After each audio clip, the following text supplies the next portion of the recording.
Et Järvamaa lasteaasta küsitlus viidi läbi Järva maavalitsuse poolt selle aasta kevadel ja suvel. Ja küsitluse koostamisel siis osalesid maavalitsuse spetsialistid ja Järvamaa lasteaasta töögrupp. Ja töögrupp kutsuti siis kokku Järva maavanema poolt ning töögruppi kuuluvad erinevate valdkondade esindajad erinevatest Järvamaa piirkondadest. Et kõigi nende liikmete üheks peamiseks jooneks on see, et kõik tegelevad suuremal või vähemal määral lastega. Et näiteks on töögrupis koolide esindajad, lasteaedade esindajad, on kohtunik, politseinik, sotsiaaltöötaja ja erinevad tugispetsialistid. Et need inimesed aitasid luua üldpilti nendest probleemidest, mille me võiksime tähelepanu pöörata ja loodetavasti need samad inimesed aitavad leida neid mõtteid ja lahendusi, et kuidas edasi minna. Järvamaa lasteaasta küsitluse valimi moodustasid Järvamaa üldhariduskoolid, koolieelsed lasteasutused, kohaliku omavalitsuse sotsiaaltöötajad, lastekaitsespetsialistid, perearstid ja huviharidusega tegelevad inimesed. Nii, küsitluse eesmärgist. Lasteaasta küsitluse pealmine ja eelkõige meie eesmärk oli välja selgitada, millised on enam levinud probleemid Järvamaa lapsel. Kas Järvamaa lapse mured on erinevad Eesti lapse muredest? Teiseks soovisime teada, kuidas märkavad täiskasvanud ja lastega tegelevad spetsialistid neid muresid ja probleeme. Ja kas nad oskavad ka edasi toimida, kas nad teavad, mida teha. Lisaks on meie eesmärk ka edasi töötada. Töögrupp tuleb veel kokku ja me arutame erinevaid võimalusi ja lahendusi ja me loodame, et sellest ei saa ainult ühe aasta projekt. Nii, ma toon teile nüüd välja peamised punktid ja peamise info, mis me saime. Et küsitlus ise hõlmas väga paljusid küsimusi, aga me liigitasime need teatud alagruppidesse, kust me nägime, et on kõige suurem probleem, kõige suurem appikarje. Lapsi ning neid peresid, kes elavad vaesuses, märkavad eelkõige koolid ja lasteaiad ehk need inimesed, kes lastega tegelevad iga päev. Vähem oskasid öelda vaesuse kohta perearstid ja sotsiaaltöötajad. Põhjus on sellepärast, et sotsiaaltöötajani ei jõua info. Nad ei teagi pere olukorrast. Lisaks ilmnes see, et kõigile ei ole veel arusaadav, mis on vaesuspiir, mis on vaesus. Et kui pere on vaesuses, kas ta siis ikkagi on, kui tema sissetulek on väike, nad on alla toimetuleku piiri, aga nad saavad hakkama. Kuidas märgatakse vaesust? Koolid ja lasteaiad tõid välja selle, et laps ei saa võtta osa ühisüritustest. Ta ei saa käia klassiga koos väljas, sellepärast et need eeldavad rahalisi vahendeid. Lapse riided ja õppevahendid ei vasta ilmastikule, need puuduvad või need ei vasta eale. Laps tuleb esmaspäeval kooli või lasteaeda ja tal on kõht väga tühi. Üks vastanutest tõi välja, et koolis on soe ja turvaline olla, sellepärast nad tulevad. Ja mis tuli välja veel ka, et väikeses kogukonnas lihtsalt teatakse pere olukorrast, et nende võimalused on veidi väiksemad. Siit ka küsimus, kuidas aidata? Otsast vastust ma ei oska anda, kuidas aidata, aga eelkõige on oluline suhtlus. Kuna nähtus küsitlusest, et ühe piirkonna kool või lasteaed toob 10 neid lapsi, kes võivad elada vaesuses, aga omavalitsus tõi välja ainult mõne pere, siis järelikult omavalitsus ei tea. Koolid ja lasteaiad saavad selle info edasi anda. Ja sealt edasi on võimalik peret ka aidata. Omavalitsustel on olemas teenused, on olemas abi, lisaks rahalisele toetusele ja tihtipeale võib olla see palju parem kui ainult see toimetulekutoetus, mis võib-olla korra kuus jõuab pere pangakontole. Järgmine suurem teema, mis küsitlusest vaatluse alla võtsime, oli perevägivald. Antud teemaga siis püüdsime selgust saada, kui palju on neid lapsi, kes võivad otseselt või kaudselt kannatada perevägivalla all. Küsitluses selgus, et koolid ja lasteaiad perearstid kahtlustavad väga paljudel juhtudel, et nende laste suhtes on toime pandud vägivalda. Samas sotsiaaltöötajad ja lastekaitsespetsialistid teadsid väheseid juhtumeid, peamiselt neid, mida on politsei menetlenud. Toodi välja, et peamiselt kahtlustatakse vaimset vägivalda. See on varjatud, kuid on näha, et laps kannatab. Füüsiline vägivald on nähtav, kuid ka seda on võimalik koolis ja lasteaias kahtlustada, sest lapsed kipuvad seda varjama. Kuidas siis ikkagi märgatakse? Füüsilist vägivalda ja selle kasutamist lapse suhtes märkavad kooli- ja perearstid, kui lapsel on sinikad või muljumiskohad. Seevastu peres esinev vaimne vägivald on vaid aimatav ja siit tuleb küsimus, kas lapsega töötav spetsialist tajub kannatusi või mitte. Lisaks toodi välja see, et kui on teada peres esinev vanemate vaheline lähisuhtevägivald, on laps sellest mõjutatud, väljendades seda oma käitumisega. Kuidas tegutseda? Oluline on teavitamine, isegi kahtluse korral.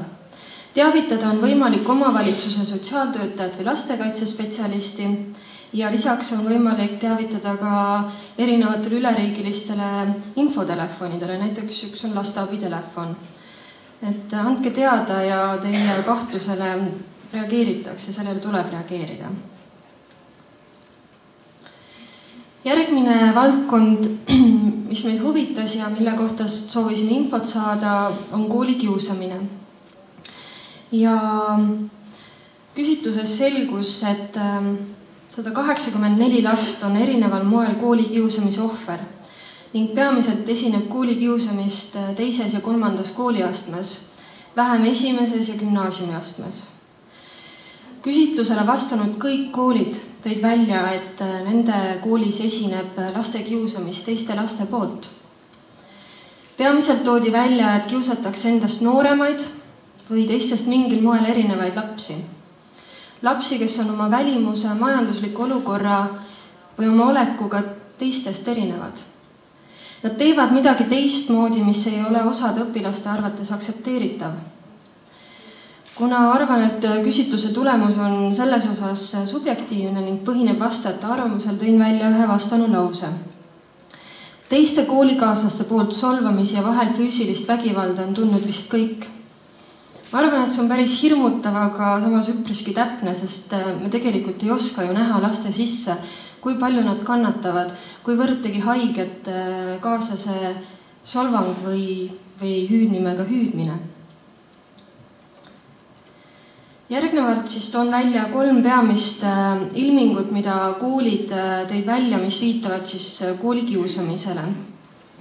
Togimine, mööda minnes pannakse rusikaga vastu õlga või tohukirja kuskile, aga see on ainult mööda minnes. Solvavate hüüdnimedega kutsumine ja kaaslaste hulgas tõrjumine. Osasid õpilasi ei võeta omaks klassis, neid tõrjutakse ühisürituste korraldamisel ja neid ignoreeritakse. Kuidas lahendada? Uuringu tulemus annab ülevaate, et koolis tegelikult teadakse koolikiusamise juhtumitest, kuid et see on nii massiline, siis võivad need juhtumid ära kaduda. Kaob ka tähelepanu ning võib-olla ka teadmine, et igale juhtumile, mida koolis nähakse või millest laps räägib, tuleb reageerida. Me ei saa võtta normina seda, et õpilased ju ikka togivad üksteist või lükkavad või hüüavad kuidagi. Laste omavahelised suhtlemised, vahetunnis solvamised, teistele haiget tegemised ei ole normaalne käitumine. Igale juhtumile tuleb reageerida ning iga tegu tuleb arutada. Lisaks sellele me peame kindlustama ohvri hakkama saamisega peale juhtumi lahendamist. Täiskasvanu kohus on olla vahelüli laste omavahelises ebasobivas ning haiget tegevas käitumises ja kooli kiusamisest rääkija ei ole kaebaja. Kui koolisiseselt ei ole võimalik olukorrale lahendust leida, saab otsida abi väljaspoolt kooli ning on võimalus pöörduda tugispetsialistide poole või siis lahendada see omavalitsuse tasandil.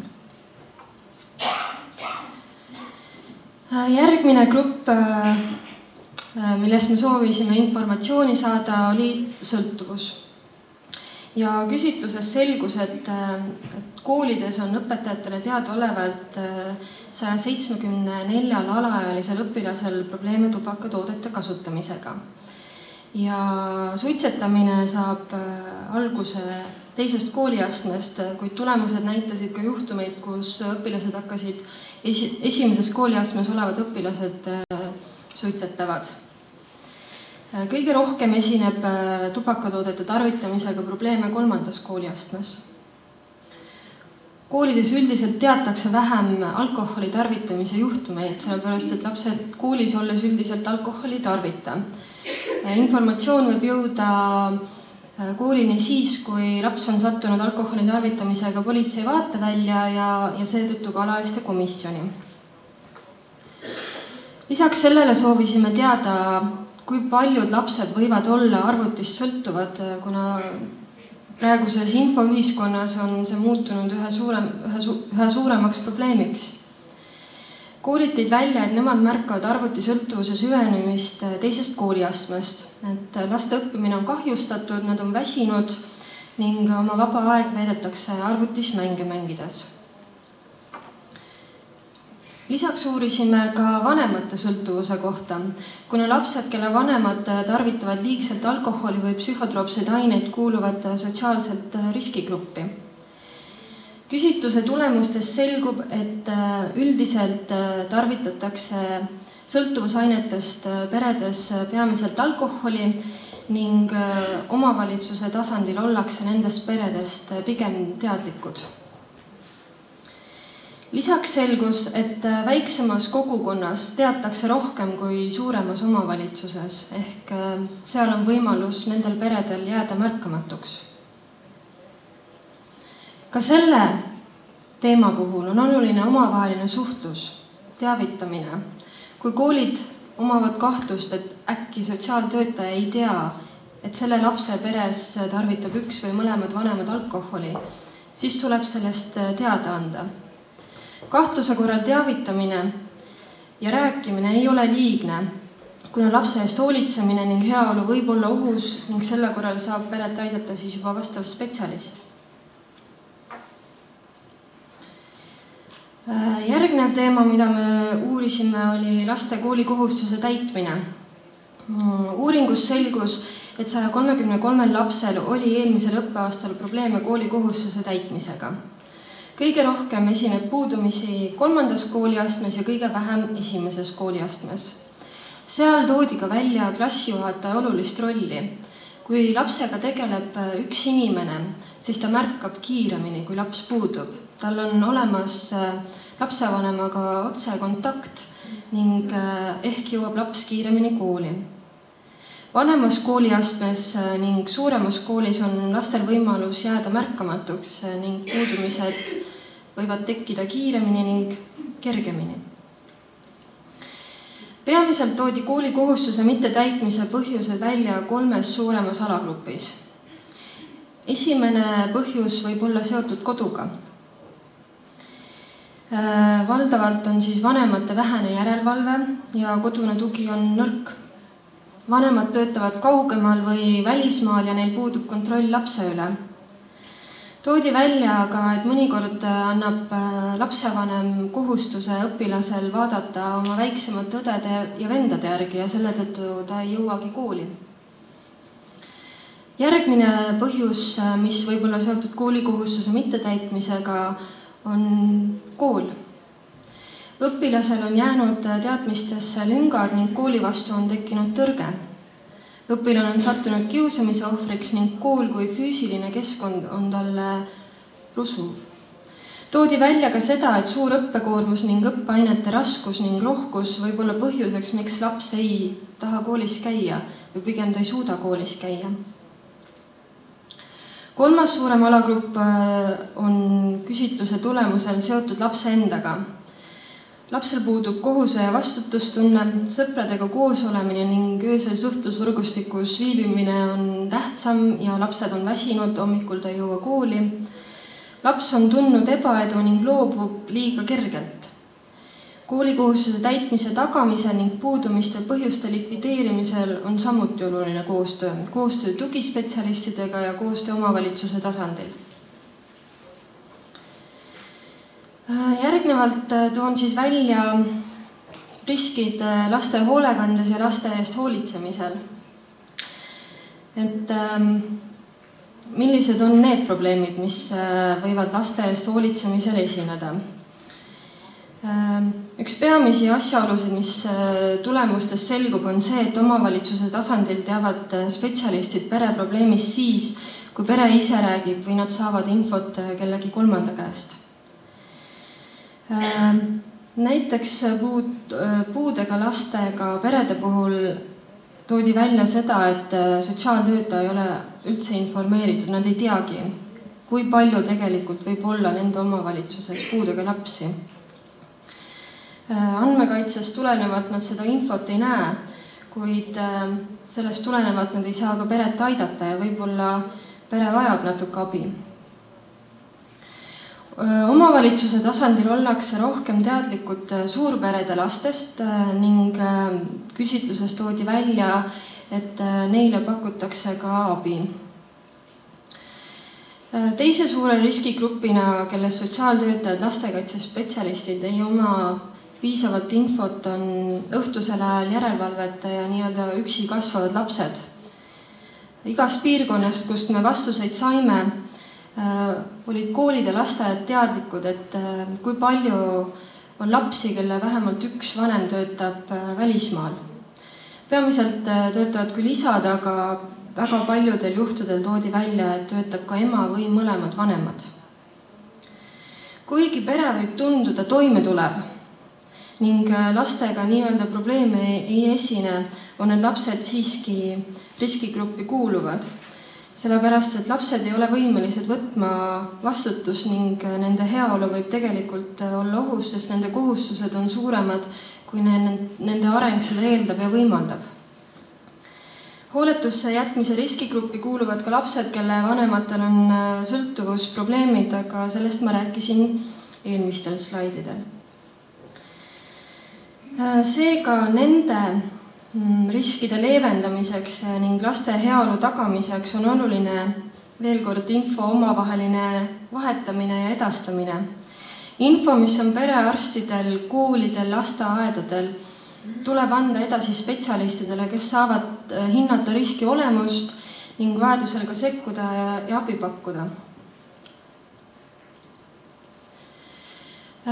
Kokkuvõtteks siis võib öelda, et Järvamaa lapse probleemid ei erine Eesti lapse probleemist.